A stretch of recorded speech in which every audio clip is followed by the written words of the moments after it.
Singapour, le 14 mai 2025, le ministre des Mines de la République démocratique du Congo, son Excellence Kizito Pakabomba Kapinga Mulume, a pris part au congrès annuel du cobalt, organisé par le Cobalt Institute. Il y a représenté la RDC, premier producteur mondial de cobalt, et y a prononcé le discours d'ouverture, affirmant d'entrée de jeu la voix congolaise au cœur des enjeux mondiaux du cobalt. La veille de l'événement principal, une réunion stratégique s'est tenue à huis clos au Mandarin Oriental Hotel, rassemblant les principaux délégués de la RDC, dont des représentants de la présidence, de la primature, de l'ARECOMS, de la CTCPM, de l'entreprise générale du cobalt, du cadastre minier, ainsi que des acteurs internationaux majeurs de la filière cobaltifère. Cette table ronde de haut niveau a permis d'aborder les perspectives de la chaîne de valeur du cobalt, les mesures de régulation en RDC et d'instaurer un dialogue constructif entre les gouvernements et les entreprises du secteur. Le ministre a ensuite pris part au cocktail officiel d'ouverture organisé par le Cobalt Institute et sponsorisé par Glencore. Cette réception a permis de renforcer les liens diplomatiques et professionnels entre les différents participants du congrès. Dans son discours d'ouverture, son Excellence Kizito Pakabomba a rappelé que plus de 70% du cobalt mondial provient du sous-sol congolais, soulignant ainsi la responsabilité stratégique de la RDC dans la transition énergétique mondiale. The cobalt is rightfully recognized by the European Union and the United States as a critical mineral. And it stands as a metal of industrial sovereignty, indispensable wherever resilience, efficiency, performance, and durability are required. It is therefore central to the green transition, clean mobility, and the world's most advanced technologies. So, I invite you to consider these simple questions. Why have these nations designated cobalt as critical? Perhaps because of the fact that without cobalt, there is no sustainable future. And that future begins in our land, DRC.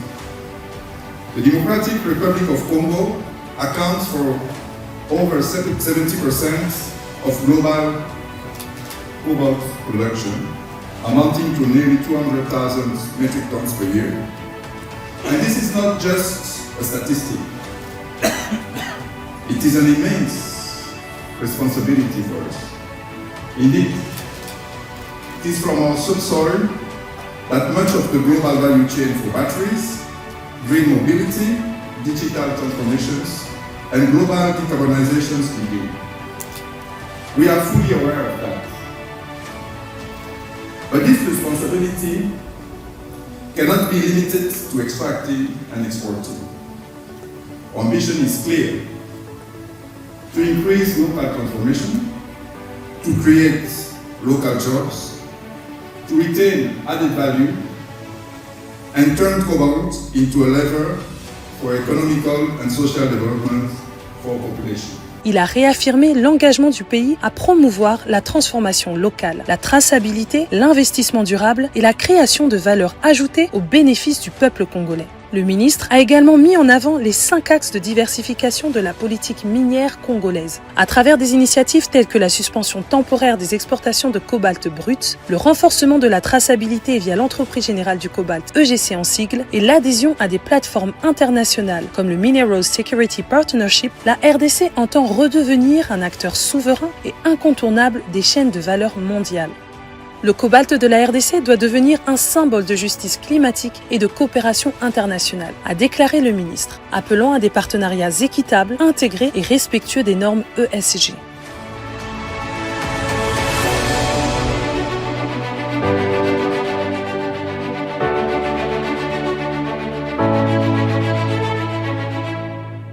L'après-midi du 14 mai a été marqué par la participation active de la délégation congolaise au panel intitulé Turning Regulation and Strategic Intention into Practical Implementation, avec la contribution remarquée du président du conseil d'administration de l'ARECOMS, de l'IGM ainsi que du directeur général de l'EGC.